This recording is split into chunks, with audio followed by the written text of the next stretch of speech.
नमस्कार। VIP news की खास पेशकश में आप सभी का स्वागत है। मैं हूं आपके साथ सुनीता पटेल। चीन में कोरोना से हाहाकार, तो अब भारत कितना है तैयार, ये बड़ा सवाल उठने लगा है। जी हां, चीन समेत दुनिया के तमाम देशों में कोरोना ने फिर से पैर पसारने शुरू कर दिए हैं। दुनिया में पिछले एक हफ्ते की अगर हम बात करें तो कोरोना के 36 लाख मामले अब तक सामने आए हैं। तो वहीं इन 7 दिनों में 10,000 लोगों की मौतें भी हुई हैं। चीन के अलावा अर्जेंटीना, ब्राजील और जापान में बहुत तेजी से केस बढ़ रहे हैं। दुनिया भर में बढ़ रहे कोरोना के केसेस के चलते भारत सरकार ने भी कोरोना पर एक समीक्षा बैठक बुलाई। चीन में कोरोना के तेजी से बढ़ते मामलों के बीच ये चिंता का विषय है और इसको लेकर बैठक में ये कहा गया है कि सतर्क हो जाइए। केंद्रीय स्वास्थ्य मंत्री मनसुख मंडाविया ने आज कोरोना पर हाई लेवल मीटिंग की, जिसमें स्वास्थ्य विभाग से जुड़े कई अफसर शामिल रहे। केंद्रीय स्वास्थ्य मंत्री मंडाविया ने स्वास्थ्य अधिकारियों के साथ बैठक में आगामी त्योहारी सीजन को लेकर भी कोविड-19 के नए वेरिएंट के खिलाफ तैयार और सतर्क रहने की बात की है। साथ ही कहा है कि कोरोना अभी खत्म नहीं हुआ है और उसको लेकर क्या कुछ प्रतिक्रियाएं हैं, आइए पहले वो सुनवाते हैं, फिर करेंगे चर्चा। कोविड को लेकर के जो प्रधानमंत्री जी ने कदम उठाए हैं वो तो पूरा विश्व भर में सराहना हो रहा है और उसको सब लोग ने माना है कि देश को कोरोना जैसे भयानक महामारी से बचाने का काम मोदी जी के नेतृत्व में देश के हेल्थ सेक्टर के जितने भी लोग हैं और देशवासियों की मदद से हम लड़े हैं और हमने विजय पाई हैं। तो इसमें चर्चा करने का कोई मुद्दा ही नहीं है। अभी कोई पैनिक होने की जरूरत नहीं है, पर हमें सुरक्षा का ध्यान तो रखना ही चाहिए। हम स्वयं सुरक्षित रहें, ये भी हमें सुनिश्चित करना है। इस पूरे मामले में केंद्रीय स्वास्थ्य विभाग पूरे देश की कोरोना की स्थिति, पूरी दुनिया की कोरोना की स्थिति पर नजर रखा है। उनके जो भी निर्देश होंगे हम उसका पालन करेंगे। अभी मैं फिर निवेदन करना चाह रहा हूं, ऐसी स्थिति नहीं है कि हम पैनिक हो, पर जो भी प्रिकॉशंस लेने हैं हम लेंगे और मैं विश्वास दिलाता हूं आपके माध्यम से कि सरकार पूरी तरह हर स्थिति के सामना करने के लिए तैयार है। जो भी केंद्रीय सरकार के स्वास्थ्य विभाग के निर्देश होंगे हम उनका पालन करेंगे। कोविड को लेकर के जो प्रधानमंत्री जी ने कदम उठाए हैं वो तो पूरा विश्व भर में सराहना हो रहा है और उसको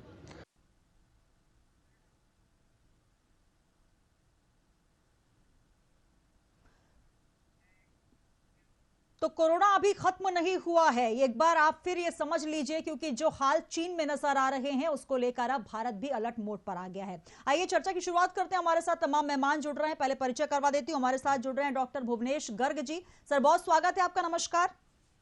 और साथ ही जुड़ रहे हैं अनिल सिंह चौहान जी, कांग्रेस से। अनिल सर, बहुत स्वागत है आपका, नमस्कार।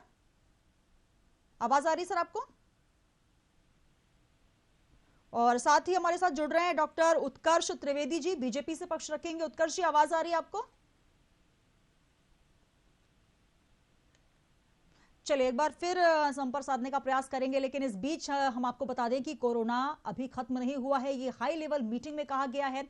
स्वास्थ्य मंत्री नए वेरिएंट को लेकर उन्होंने खासा सख्त रहने की भी बात की है और दिशा निर्देश भी जारी किए हैं। चीन को लेकर एक बार फिर जो स्थितियां नजर आ रही हैं, उससे कहा जा रहा है कि 10 लाख से अधिक लोगों की मौत हो सकती है, रिपोर्ट में दावा किया गया है। तो आखिरकार वायरस की उम्र क्या होती है और साथ ही जो पहले वेरिएंट्स आए हैं उनसे ये वेरिएंट कितना अलग है, किस तरीके से इससे बचा जा सकता है, और साथ ही आपको बता दें कि अब जो कोरोना का कहर देखने को मिल रहा है, क्योंकि दुनिया भर में इसके मामले नजर आने लगे हैं। कोरोना के कहर के बीच चीन तबाही की स्थिति में दिख रहा है। जो हालात नजर आ रहे हैं आप देख सकते हैं किस तरीके से लाशों का अंबार लगा हुआ है। पिछले 24 घंटों की ही अगर हम बात कर लें तो अमेरिका में 22,578 केस मिले हैं, तो वहीं जापान में 72,297, जर्मनी में 55,000 से अधिक केस हो चुके हैं, ब्राजील में 29,500 के ऊपर केस, तो वहीं दक्षिण कोरिया में 26,622 केस मिले हैं। फ्रांस की बात की जाए तो 24 घंटे में 8,213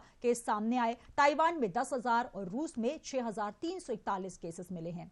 तो चीन समेत दुनिया भर में केसेस आने शुरू हो चुके हैं और ये पिछले हफ्ते के ये पूरे आंकड़े दिखा रहे हैं और तस्वीरें साफ तौर पर भयावह हैं, डराने वाली हैं। चीन में जो हालात हैं, कहा जा रहा है कि अब लाशों को रखने की भी जगह नहीं है। जो मरीज वहां पर एडमिट किए जा रहे हैं उनके लिए भी अस्पताल में व्यवस्थाएं नहीं है। तो कुल मिलाकर जो कोरोना के आंकड़े दुनिया भर से सामने आ रहे हैं वो चौंकाने वाले आंकड़े हैं। दक्षिण कोरिया में अगर बात कर ली जाए तो 4,60,000 से अधिक केसेस आ चुके हैं अभी तक। तो आंकड़े को अगर हम देखें तो इसको लेकर अब भारत सरकार भी सतर्क हो चुकी है। पिछले 7 दिनों में 10,000 मौतें हो चुकी है। हमारे साथ डॉक्टर भुवनेश गर्ग जुड़ चुके हैं। डॉक्टर साहब, आवाज आ रही है आपको? जी, सुन पा रहा हूं जी।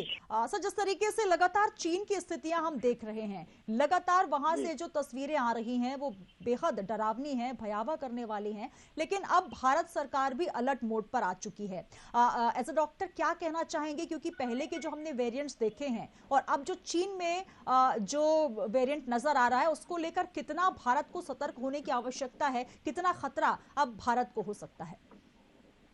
देखिए सुनीता जी, ये मानव निर्मित एक बायोलॉजिकल वेपन है जिसको चाइना ने अपने प्रभाव को दुनिया भर पर स्थापित करने, दुनिया को बर्बाद करने, दुनिया को लूटने, दुनिया की संपत्ति पे कब्जा करने के लिए अपनी वुहान की लैब में इजाद किया था। और चाइना के कुकर्मों की वजह से ये वही वुहान में डिस्पोज ऑफ हो जाने से बुरी तरह से चाइना में फैल गया था। आप याद कीजिए 2020 में कोविड की शुरुआत के पहले ही हमने ये कहा था, चूंकि ये मानव निर्मित वायरस है तो इसके खिलाफ कोई सक्षम ना तो दवाई होगी ना कोई एंटीबायोटिक काम करेगी, और अल्टीमेटली वही हुआ। लोगों ने, मीडिया ने बहुत कोशिश की कि लोग सतर्क रहें, जागरूक रहें, लेकिन मैं बहुत स्पष्ट शब्द इस्तेमाल करता हूं डॉक्टर होने के बावजूद कि मेडिकल माफिया और फार्मा माफिया ने मिलकर 2 साल कोविड की तीनों लहरों में बेतहाशा एक तरह से डर भय व्याप्त करके खूब सारा धन शोधन किया जी। और अब चूंकि कोविड में चाइना में इसका कोई असर दवाइयों का या किसी चीज का नहीं देखा जा रहा, तो इसलिए नहीं देखा जाएगा क्योंकि ये मानव निर्मित वायरस है और चूंकि वो वहां पर बहुत बुरी तरह से पेबस्त है, इसलिए उसका असर बहुत खराब चाइना के क्षेत्र में होगा। और जब वो हमारे यहाँ की शक्तियों से विपरीत अगर हमारे यहाँ आता है ये वाला वेरिएंट, तो इसके भी दुष्प्रभाव हमारे देश में बहुत ज्यादा होंगे अगर हमने सावधानियां नहीं बरती। तो सावधानियां क्या बरतना है कि जैसे हम लगातार कह रहे हैं कि अपने आप को भीड़ से दूर रखिए, भीड़ में मत जाइए, मास्क जरूर पहनिए। आप अगर कम से कम वायरस को अपने शरीर तक आने देंगे तो आपका शरीर उसके खिलाफ इम्यूनिटी बना लेगा और आपको सुरक्षा प्रदान कर देगा। जितने बच्चे हैं, जितने बड़े बूढ़े हैं, उनको थोड़ा सा और ज्यादा सतर्क रहने की जरूरत है कि ठंड का मौसम है, ये कॉमन फ्लू का वैसे ही सीजन होता है, इस समय पर फ्लू वैसे ही परेशान करेगा। और जिस तरह से पहली 3 लहर में डर बनाया गया, मैं समझता हूँ कि वैसा ही डर फिर बनाया जाएगा और इसका चौतरफा फायदा माफिया उठाएगा। थोड़ा सतर्क रहने के लिए डरना भी जरूरी है, क्योंकि कुछ डर बेहद आवश्यक भी होते हैं। और इसको लेकर अब क्योंकि जनता सतर्क हो जाए, क्योंकि अब जो सीजन आने वाला है न्यू ईयर और उसके बाद त्योहारों का सीजन होता है, तो कहीं ना कहीं इसको लेकर भी सरकार सतर्क है। मैं डॉक्टर उत्कर्ष त्रिवेदी जी का रुख करना चाहूंगी। सर, अब तक आवाज पहुंच रही है? जी जी आ रही है जी। सर, जिस तरीके से बात की जाए चीन में जो स्थितियां हैं, वो स्थितियों को भांपते हुए अब सरकार भी अलर्ट मोड पर आ गई है और इसको लेकर स्वास्थ्य मंत्रालय की बैठक हुई और ये कहा जा रहा है कि अभी कोरोना गया नहीं है। मतलब कहीं ना कहीं ये कहा जा सकता है कि भारत में भी स्थितियां गंभीर हो सकती है। इसको लेकर किस प्रकार की तैयारी होगी? सबसे महत्वपूर्ण जो बात होती है, हमेशा ये सवाल उठते हैं कि जो विदेशी फ्लाइट्स है, जो कि भारत में आने जाने वाली फ्लाइट्स है, उन पर रोक लगाई जाए। लेकिन अभी इस तरीके का कोई बयान क्या सामने आया है, या फिर ये कहा जाए कि इसको लेकर क्या तैयारियां, क्योंकि विदेशों से ही जो है वो कोरोना वायरस पहले भी आया और अभी भी आने के जो हालात नजर आ रहे हैं, इसको लेकर भारत सरकार को लेकर क्या कुछ निर्देश दिए गए हैं पूरे तमाम मंत्रालयों को, और साथ ही इसको लेकर किस प्रकार की तैयारी, क्योंकि बूस्टर डोज तो लगे हैं लेकिन उसका प्रतिशत बहुत कम है। देखिए, निश्चित रूप से पिछले बार भी जब कोरोना की लहर आई थी जी, तो हमारे जो भारत की सरकार है, आदरणीय प्रधानमंत्री नरेंद्र मोदी जी के नेतृत्व में काफी शानदार प्रयास किया था जी। और जो बाकी देशों में जो महामारी फैली थी, जिसमें त्राहिमाम मचा था, उससे हम भारत देश काफी हद तक बचे हुए थे। और निश्चित रूप से इसमें भारत सरकार के साथ साथ हमारे जितने जितने भी राजनीतिक पार्टी के लोग थे जिन्होंने इस महामारी को रोकने में अपना अहम योगदान प्रदान किया, उन सबको मैं प्रणाम करता हूं। और साथ ही साथ अभी ऐसा जो आपने कहा कि अभी ऐसा कोई अल्टीमेटम तो है नहीं, लेकिन निश्चित ही रूप से हम सबसे ज्यादा जो हमारे देश के प्रधान सेवक है वो इसके लिए काफी ज्यादा चिंतित है।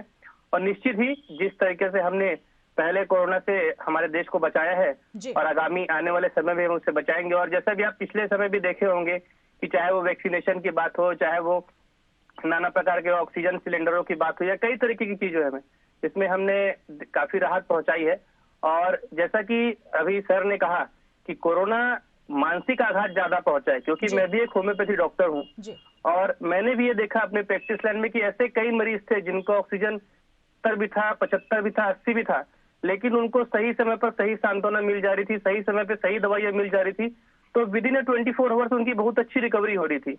लेकिन जो मरीज भयभीत हो रहे थे, एक मानसिक जो तनाव टेंशन का वातावरण था, वो कहीं ना कहीं कोरोना को काफी तेजी से बढ़ाया है। और जो हमने कई सारी दवाइयां हैं जो इम्यूनिटी बढ़ाने के तौर पे ली हैं, तो कहीं ना कहीं ये हमको बहुत नुकसान की है। तो आने वाले इस लहर में हमको इन अनावश्यक चीजों के प्रयोग से बचना होगा, मानसिक रूप से मजबूत होना होगा, तभी हम इस कोरोना की लड़ाई से बच सकते हैं। बिल्कुल, तो मानसिक रूप से मजबूत होने की आवश्यकता है और साथ ये भी है कि जो गाइडलाइंस सरकार के द्वारा बनाई जा रही हैं उसका पालन भी किया जाए। हमारे साथ कांग्रेस से भी जुड़ गए हैं अनिल सिंह चौहान जी। सर, अब तक आवाज पहुंच रही है? जी बिल्कुल, जिस तरीके से सर देख रहे हैं कि जो हाल कोरोना की वजह से चीन में नजर आ रहे हैं या तमाम देशों में नजर आ रहे हैं, लगातार आंकड़े बढ़ रहे हैं। भारत ने पहल करते हुए अपनी एडवाइजरी भी जारी कर दी है और कुल मिलाकर सतर्क रहने के संकेत दे दिए हैं। क्या कहेंगे सरकार की तैयारियों को लेकर? लेकिन एक तरफ जो रैली चल रही है भारत जोड़ो अभियान में जो राहुल गांधी निकले हैं, अब उस पर भी कहीं ना कहीं जो एक गाज गिर सकती है ये कहा जाए, क्योंकि जो रैली का पूरा बनाया हुआ शेड्यूल है उसको लेकर क्या लगता है आपको? क्या वो रोकी जा सकती है या उसको लेकर कोई दिशा निर्देश जारी किया जा सकते हैं? क्योंकि ये कहा जा रहा है कि भारत जोड़ो यात्रा पर भी अब इसकी गाज गिरेगी और इसको लेकर तमाम बयानबाजियां भी शुरू हो गई। देखिए सुनीता जी, ये राष्ट्रीय स्तर की नहीं विश्व स्तर की महामारी है, जैसा कि आपका लोकप्रिय चैनल बता रहा है। जब ये कोविड महामारी हिंदुस्तान में प्रवेश की, मार्च अप्रैल में इसके केसेस आए, फरवरी में ही राहुल जी ने कहा था कि देश को अलर्ट हो जाना चाहिए। लेकिन मोदी जी वेलकम ट्रंप में बिजी रहे, अपने कुछ उद्योगपति मित्रों के विकास में व्यस्त रहे, पूरा देश इस कोविड की चपेट में आ गया, हजारों लाखों घर उजड़ गए। तो देखिए राष्ट्रीय स्तर पर इसके लिए जो प्लानिंग होनी चाहिए वो प्लानिंग नहीं हो पाई, ना पहले चरण में ना दूसरे चरण में। ये मेरा सिर्फ राजनीतिक आरोप नहीं है। देखिए तथ्यों और आंकड़ों को अगर आप विश्लेषण करें तो आप समझेंगे कि हिंदुस्तान चाहे आयुर्वेदिक का क्षेत्र हो, चाहे एलोपैथी का क्षेत्र हो, चाहे होम्योपैथी का क्षेत्र हो, हिंदुस्तान दवाओं के मामले में एक संपन्न है। यहाँ चाहे आयुर्वेदाचार्य हो, चाहे एलोपैथी के अच्छे अच्छे डॉक्टर हो, सारी सुविधाएं हैं। उसके बाद भी देश में जो दुर्दशा कोविड में हुई वो बहुत चिंताजनक है। कहीं न कहीं भारतीय जनता पार्टी की केंद्र सरकार और मोदी जी घंटी बजवाने में और झूठे आडंबरों में देश को जुझवाने की बजाय अगर जागरूकता के लिए कार्यक्रम चलाते तो मेरा मानना है कि देश में इतनी क्षति नहीं होती। दूसरी बात मैं आपको कहना चाहता हूं सुनीता जी कि आज जो कोविड की महामारी है, अगर वो हिंदुस्तान में आएगी तो भारतीय जनता पार्टी, मोदी और अमित शाह जी को बहुत ज्यादा षड्यंत्र करने की जरूरत नहीं है। भारत जोड़ो यात्रा देश हित में निकाली गई है, देश को जोड़ने के लिए निकाली गई है। आज देश में जो वातावरण है, जिस तरह का जहर बोया जा रहा है, उसको रोकने के लिए, ये भाईचारे को बढ़ाने के लिए निकाली जा रही है।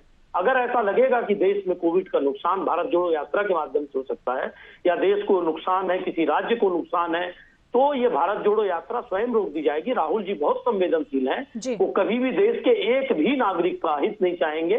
तो देखिए कांग्रेस और राहुल जी हमेशा इस महामारी के लिए बहुत निर्णय लेते आए हैं। आवश्यकता है केंद्र में बैठी सरकार को कि वो हर व्यक्ति की जान को इम्पोर्टेंट समझे और हर व्यक्ति की जान बचाने के लिए अपना प्रयास करे, संवेदनशील होकर काम करे। बिल्कुल, संवेदनशीलता की बेहद आवश्यकता है, लेकिन इसको लेकर काफी बयानबाजियां भी आ गई हैं। मैं रुक करूंगी उत्कर्ष जी का, लेकिन उसके पहले मैं डॉक्टर भुवनेश गर्ग का रुक करना चाहूंगी। सर, जिस तरीके से बात करें, पहले भी लगातार जब कोरोना के मामले आए थे तब ये कहा जा रहा था कि रैलियां चल रही हैं और इन पर लगाम लगनी चाहिए, जो विदेश यात्राएं हो रही हैं उन पर लगाम लगनी चाहिए। समय रहते हुए वो नहीं हो पाया और एकदम से कोरोना की लहर आई, पहली दूसरी लहर, और लगातार जो वेरियंट्स हैं वो बदल बदल कर आए, म्यूटेंट चेंज होकर आए। पाए और उसका एक बहुत खामियाजा भी भुगतना पड़ा। लेकिन अब जिस तरीके से एडवाइजरी जारी हो रही है, आज सतर्कता दिखाते हुए मंत्रालय की बैठक हुई और बैठक में कहा जा रहा है कि जो भी भीड़ भाड़ वाली एक्टिविटीज हैं उनको कम किया जाए। हालांकि राजनीतिक मुद्दे पर मैं आपसे बात नहीं करूंगी, लेकिन ये लगातार देखा जा रहा है कि अगर ऐसा होता है तो कहीं ना कहीं अगर हम रैलियों पर रोक नहीं लगाते या भीड़ भाड़ वाली जो इलाके हैं उन पर रोक नहीं लगाते तो एक बार फिर क्या वैसे ही जो लहर है उनका हमें सामना करना पड़ सकता है, या फिर जो भारत में वैक्सीनेशन हो चुका है उसकी वजह से भारत सेफ है? नहीं सुनीता जी, मैं एक तो पहले अपने मित्र अनिल सिंह जी को एक छोटा सा निवेदन करूंगा कि ये महामारी के विषय को किसी भी राजनीतिक नुरा कुश्ती का विषय ना बनाए। अगर हम ये बात करेंगे कि किसने क्या किया, तो केदार आपदा का बहुत छोटा सा उदाहरण सामने है, जब पूरी तरह से देश ने, दुनिया ने देखा था कि कैसे व्यवस्था बनाई गई, कैसे कैसे व्यवस्थाओं का नेस्तनाबूद किया गया। मैं यहाँ ये बहुत सीधी सी बात कहना चाहता हूँ कि हम सबको एकजुट होकर आगे आना होगा। हमने पहली, दूसरी, तीसरी लहर में बहुत सक्षमता से इस बीमारी को साधा है और ये किसी भी सरकार के बस की बात नहीं है, चाहे कोई भी सरकार होती है। यहाँ ये देखने की बात है कि अगर ऐसा संकट दोबारा से सामने आ रहा है तो सभी लोगों को अपने अपने प्रयास करते हुए भीड़ मचाने वाली व्यवस्थाओं को तुरंत प्रभाव से बंद करना चाहिए।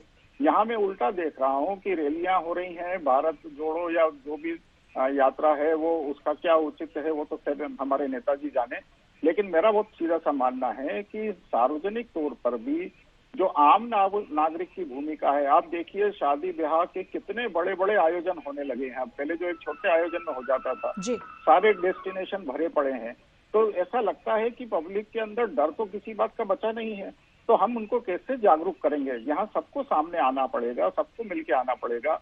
और खाली एक हवाई यात्रा बंद हो जाने से या इंटरनेशनल फ्लाइट बंद हो जाने से काम नहीं होना है। चाइना का बहुत बड़ा भूभाग हमारी सरफेस टू सरफेस से भी जुड़ता है और हमने पिछली महामारियों में भी देखा था कि किस तरह से जमात के लोगों ने पूरे भारत में फैलकर उसको फैलाया था, या जिस तरह से दूसरे लोगों ने बिना सरकार की किसी भी नीति को ना मानते हुए किस तरह से उसके ऊपर थूकने का, गंदगी फैलाने का, अस्पतालों में नाटक करने का काम किया था। मेरा मानना है सबको सक्षमता से, राजनीतिक अपने अपने हित को दूर करते हुए यहाँ पर बहुत सक्षमता से सामने आना चाहिए और कोशिश करना चाहिए कि हम इस महामारी को जैसे हमने पहले रोक लिया। और यहाँ में फिर छोटी सी बात ऐड करता हूँ कि हम सबको जागरूक रहने से, भीड़ में ना जाने से, मास्क पहनने से, हाथ मुंह अच्छे से धोने से और 2-3 घंटे धूप में एक्सरसाइज करने से हम इसका बहुत सारा बचाव कर सकते हैं। मैं फिर कहूंगा कि अनर्गल किसी तरह की एंटीबायोटिक, वायरस पर कोई एंटीबायोटिक काम नहीं करती, ये आपके शरीर को और खोखला करती है, उससे आप और ज्यादा बीमार हो सकते हैं। अपने आप को सुरक्षित रखिए, भीड़ में नहीं जाइए, अच्छा खाना, अच्छा पीना, गर्म भोजन, धूप का सेवन, ये बेहद आवश्यक चीजें हैं। बिल्कुल, तो कहीं ना कहीं अब इसके लिए अपनी इम्यूनिटी को बढ़ाना शुरू कर दीजिए और भीड़ भाड़ वाले इलाकों से बचिए। हमारे साथ उत्कर्ष जी जुड़े हुए। उत्कर्ष जी, भीड़ भाड़ से जब जिक्र आया तो यहाँ पर जब लेटर गया मंत्रालय की तरफ से, तब सीएम अशोक गहलोत जी ने कहा कि क्या बीजेपी डर गई है भारत जोड़ो यात्रा से, इसलिए अब ये षड्यंत्र करने लगी है। तो आखिर कोरोना जैसी भीषण महामारी जिसको हम पहले भी देख चुके हैं, जो त्रासदी हम झेल चुके हैं, उसको लेकर अब बयानबाजियां हो रही है। एक तरफ नॉर्थ ईस्ट का दौरा पीएम का दोहराया जा रहा है और ये कहा जा रहा है कि अगर राहुल जी निकले हैं भारत जोड़ो यात्रा के लिए तो बीजेपी को डर हो गया। देखिए, ऐसा कोई कहीं डर की बात नहीं है, सबका अपना अपना काम है और सब अपने अपने जरिए पे अपना काम कर रहे हैं। लेकिन जब बात आती है महामारी की तो वहां पर हमको स्वयं विवेक से अपने खुद के डिसीजन लेना चाहिए। और जैसा कि अनिल जी ने अभी बताया मुझे आपके चैनल के माध्यम से कि मोदी जी नमस्ते ट्रंप में बिजी थे। देखिए, ये बहुत बड़ा कार्यक्रम था और ये पहले से ये कार्यक्रम तय हुआ करते थे और उस समय किसी ने भी नहीं सोचा था कि कोरोना इतने भयानक रूप से आएगा और किसी को इस चीज के बारे में जानकारी नहीं थी कि उसका रूप कैसा होगा, क्या होगा जी। और आप सिर्फ नमस्ते ट्रंप को ब्लेम करना कि नमस्ते ट्रंप के चलते पूरे भारत देश में कोरोना फैल गया, तो ये एक बेवकूफी वाली बात है और इससे कुछ बहुत ज्यादा कुछ हासिल होने वाला नहीं है। और अगर मैं उन्हीं की बात करूं तो जैसे भारत जोड़ो अभी यात्रा चल रही है और जहां तक मेरी जानकारी में है, जो मुझे नॉलेज में है कि अभी शायद 23 तारीख से कुछ तारीख तक शायद राहुल जी अवकाश पे भी है, शायद भारत जोड़ो यात्रा नहीं होगी। तो मैं उनसे जानना चाहता हूँ कि इस समय वे कहाँ जा रहे हैं? क्या वे कहीं किसी बाहर देश में जा रहे हैं जहाँ से कोरोना भारत में आने का खतरा है? क्या वे भारत में रहेंगे, कहाँ जाएंगे? तो आपके चैनल के माध्यम से मैं उनसे जानना चाहता हूँ कि इस बढ़ती हुई महामारी के दौर में वो छुट्टी लेकर कहाँ जा रहे हैं। जी, छुट्टी लेकर जा रहे हैं वो एक अलग प्रश्न है, लेकिन सबसे बड़ा सवाल ये है कि आखिर जो फरमान, जो लेटर जारी किया गया है, उसको लेकर अब कांग्रेस की तरफ से बयानबाजी आ रही है कि भारत जोड़ो यात्रा से आखिर कोरोना लहर का जो खतरा दिख रहा है, वो बाकी रैलियां जो हो रही हैं दूसरे स्टेट्स में चुनावों को लेकर या तमाम तैयारियों को लेकर, प्रधानमंत्री नरेंद्र मोदी के दौरे को लेकर, आखिर वो चीज क्यों नजर नहीं आती? ऐसा पहले भी तमाम आरोप लगते रहे हैं। उत्कर्ष जी। हेलो मैडम, एक बार फिर से बोलिएगा। जी, जिस तरीके से हमने बात की कि राहुल जी कहां जा रहे हैं, ये तो उनका निजी प्रश्न है और इसका जवाब अनिल जी दे देंगे, लेकिन सबसे बड़ा सवाल ये कि जो लेटर निकला उसके बाद तमाम बयानबाजियां शुरू हो गई हैं, और क्या रैलियां या क्या बैठकें मध्य प्रदेश में नहीं हो रही, छत्तीसगढ़ में नहीं हो रही है, क्या मेघालय त्रिपुरा में नहीं हो रही है, नॉर्थ में नहीं हो रही है, लेकिन राहुल गांधी जी की यात्रा पर ही लेटर जो जारी हुआ है उसको लेकर अब कांग्रेस में कहीं ना कहीं अब एक रोष देखा जा रहा है, आक्रोश देखा जा रहा है। सीएम अशोक गहलोत ने भी ये कह दिया कि आखिर क्यों इस पर ही क्यों बयानबाजी हुई है, बाकी रैलियों पर, बाकी बैठकों पर क्यों नहीं चिंतन मंथन? देखिए, ये केंद्र का विषय है। उनको कौन से एरिया में ज्यादा संवेदनशील लगता है, किस एरिया में उनको ऐसा लगता है कि कहाँ महामारी फैल सकती है, क्या हो सकती है, वो अपने गाइडलाइन, नियम कानून बनाते हैं। और रही बात राहुल जी से डरने की बात, तो ऐसा भारतीय जनता पार्टी का एक छोटा सा कार्यकर्ता भी उनसे डरता नहीं है, क्योंकि जिस जगह पर राहुल गांधी अपनी रैली करने जाते हैं और वहां के चुनाव परिणाम आप स्वयं देखते हैं किस तरीके से भाजपा के पक्ष में रहते हैं जी, तो निश्चित रूप से उनसे ऐसे डरने वाली कोई बात नहीं है। जी, क्या कहेंगे अनिल जी? देखिए सुनीता जी, हमारे भाई साहब उत्कर्ष जी पूछ रहे हैं कि राहुल जी कहाँ जाएंगे। ये राहुल जी की रैली को नोटिस देते हैं, उसको वार्निंग देते हैं कि बंद कर दिया जाए। इनके फोकस में ये है कि राहुल जी एक एक मिनट क्या कर रहे हैं, और ये भी कह देते हैं कि राहुल जी से भारतीय जनता पार्टी का कोई डरता नहीं है। तो ये इन बातों का विरोधाभास आप खुद समझ सकती हैं। जी। मैं आपको बताना चाहूंगा सुनीता जी कि पूरे हिंदुस्तान में कई जगह मड़ई मेले का आयोजन किया गया है, कई जगह बड़ी बड़ी रैलियां की जा रही हैं, कई जगह धार्मिक आयोजन किए जा रहे हैं। इस तरह से बहुत सारी चीजें लगातार चल रही हैं, लेकिन सिर्फ राहुल जी की यात्रा पर इनका फोकस, राहुल जी पर इनका टारगेट, इससे स्पष्ट होता है सर, कि तो मोदी जी राहुल और जी पूरी स्वयं पहले भारतीय कह जनता चुके हैं कि पार्टी अलर्ट हो डरी जाना हुई चाहिए, है। तो अब रैली पर भी कहीं ना कहीं अब उनको अंकुश लगाना चाहिए। आपको भी कांग्रेस में भी कहीं ना कहीं चिंतन होना चाहिए कि वाकई पहले राहुल जी ने बुद्धिमत्ता दिखाई थी, तो अब यहाँ पर भी जरूरत है। सुनीता जी, वही मैं आपको बताना चाह रहा हूँ। अभी नमस्ते ट्रम्प का मुद्दा मैंने इसीलिए उठाया, कांग्रेस के उस समय के कार्यकारी राष्ट्रीय अध्यक्ष राहुल जी ने कहा, मुख्य विपक्षी दल ने कहा कि आप नमस्ते ट्रम्प की बजाय राष्ट्र को बचाइए, कोविड से बचिए, और कौन अलर्ट देगा। उत्कर्ष जी कह रहे हैं कि कोई अलर्ट ही नहीं था, किसी को पता ही नहीं था कोविड ऐसा हो जाएगा। पूरे विश्व में इस महामारी ने हजारों लोगों की जान ले ली थी, इनको पता ही नहीं था। ये इनकी दूरदर्शिता है, आप इससे समझ सकती हैं। दूसरी बात यह है सुनीता जी, जहां ये यात्रा चल रही है, अगर वहां संक्रमण थोड़ा भी दिखाई देगा, कहीं भी हिंदुस्तान में ये स्थिति रहेगी कि ये संक्रमण फैल रहा है, तो उसके लिए कांग्रेस अलर्ट हो जाएगी। रहा सवाल नमस्ते ट्रम्प का, तो उसमें विदेश के सैलानी आ रहे थे, बहुत सारे विदेशी नागरिक उसमें आए। नमस्ते ट्रम्प का मुद्दा बहुत पुराना हो चुका है। जी अनिल जी, नमस्ते ट्रम्प का मुद्दा बहुत पुराना हो चुका है। अभी ये देखना होगा कि वाकई जो कोरोना की लहर दस्तक दे रही है उसको लेकर, चाहे वो राजनीतिक पार्टियां हो या फिर सरकारी महकमा हो, डॉक्टर्स हो, सबको अपनी व्यवस्थाओं को दुरुस्त करना होगा। स्वास्थ्य मंत्रालय को इसको लेकर संज्ञान लेना होगा, और इसको लेकर संज्ञान लिया भी गया है। अंतिम कमेंट में डॉक्टर गर्ग से लेना चाहूंगी। सर, क्या कुछ जो टिप्स हैं आपने दिए हैं, इसके साथ जो तमाम दर्शक देख रहे हैं, अब उनको क्या क्या एहतियात बरतना चाहिए, क्योंकि 27% बूस्टर डोज के साथ भारत कितना तैयार नजर आ रहा है? नहीं, देखिए सुनीता जी, मेरा बहुत स्पष्ट सा सभी लोगों को एक स्टैंडर्ड ऑपरेटिंग प्रोसीजर जो एसओपी कहते हैं हम लोग, को बार बार दोहराने की जरूरत है। आज फिर कि भीड़ में बिल्कुल मत जाइए, भीड़ के आयोजनों से बचिए, जहां तक संभव हो सके अपने आप को खुले हवादार वातावरण में, धूप वाली जगहों पर रखिए, जिससे कि आपके शरीर में विटामिन डी की मात्रा पर्याप्त बनती रहे। आप अपने आप को लगातार गर्म पेय पदार्थों, चूंकि ठंड का मौसम है तो ठंडी चीजों से बचिए, और लगातार ऐसा अपने आसपास खुशनुमा हंसी का माहौल रखिए। बिल्कुल तनाव की आवश्यकता नहीं है। अगर आप अपने आप को डर से दूर रखेंगे, तो फिर शब्द इस्तेमाल करता हूँ, मेडिकल और फार्मा माफिया के बिल्कुल चंगुल में मत आइएगा, जहाँ कहीं भी बिना जरूरत के जांच कराने, उपचार कराने मत दौड़ जाइएगा। ये सामान्य फ्लू के वायरस हैं जो 5 से 7 दिन में अपना प्रकोप दिखाकर ऑटोमेटिकली आपकी इम्यूनिटी से ठीक हो जाते हैं। अगर आपको किसी तरह के कोई जांच की जरूरत हो तो कम से कम 5 दिन इंतजार कीजिएगा, और एंटीबायोटिक हरगिज मत लीजिएगा जब तक कि आपके डॉक्टर आपको सलाह ना दें। बिल्कुल सर, एक सवाल और, जिस प्रकार से मौसम का आप जिक्र कर रहे हैं और तमाम जो हमारे दर्शक हैं उनको भी कहीं ना कहीं ये डर होगा कि जो लक्षण है लगभग मिलते जुलते से होते हैं, तो इसको लेकर क्या कोई संकेत मिल सकते हैं या अभी हम इंतजार करें कि आखिर लक्षण कौन से जो है वो इस वायरस में नजर आ रहे हैं? क्या इस तरीके की कोई जानकारी आप देना चाहेंगे? देखिए सुनीता जी, सामान्यतः 99.99% लोगों को ये सामान्य फ्लू का वायरस का पैटर्न मिलेगा जो पहले भी मिला है, लेकिन चूंकि इस बीमारी में डर की वजह से नुकसान बहुत हैं। हमने देखा है कि लोग पहले दिन ही जांच कराने दौड़ पड़े थे। जो जांच शरीर में 5वें दिन पॉजिटिव होती है वो पहले दिन आपको कैसे मिल जाएगी, और यही सब चीजें बाद में निकलकर सामने आई। हमने जितने आर्टिकल 2020 में लिखे थे उन सब की वजह से हमारे से संबंधित सभी 500-600 परिवार बेहद सुरक्षित रहे, जबकि उनमें सभी उम्र के लोग थे। 90-92 साल के बुजुर्ग भी थे जिनको ऑक्सीजन बहुत कम हो रही थी, लेकिन वो भी अपने घरों में सुरक्षित रहे।